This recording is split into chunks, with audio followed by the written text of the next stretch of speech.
This section examines the inline injection pump. Some diesel engines use inline injection pumps to meter and raise the pressure of the fuel.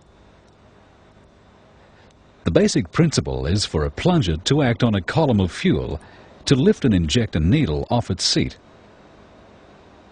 Inside the pump is a pumping element and a delivery valve for each cylinder of the engine.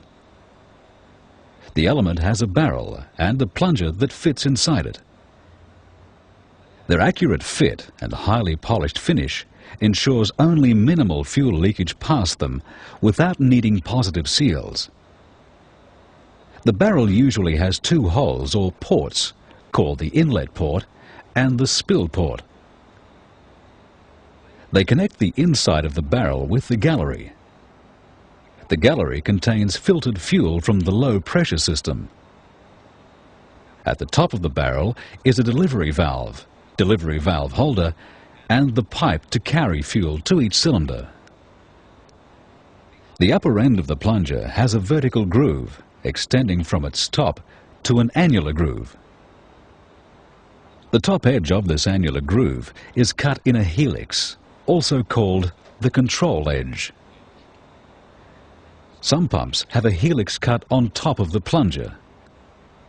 A camshaft, cam follower and spring move the plunger in a reciprocating motion.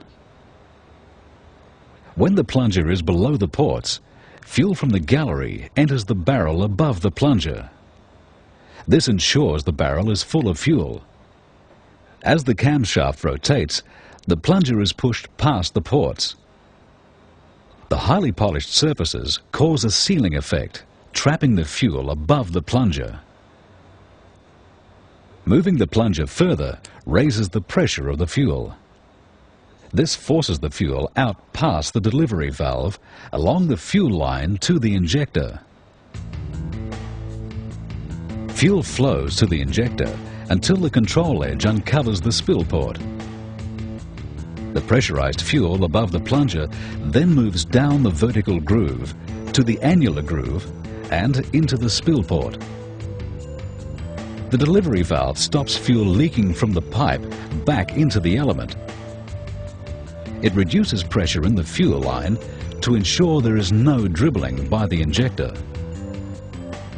The delivery valve has a relief plunger and a conical face which is held against its matching seat by the delivery valve spring.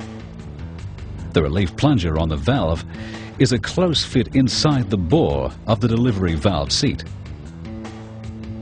When the fuel pressure rises, the delivery valve is lifted off its seat.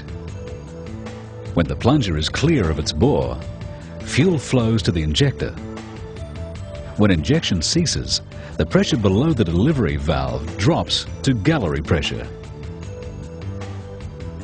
Fuel pressure above the delivery valve forces the valve towards its seat.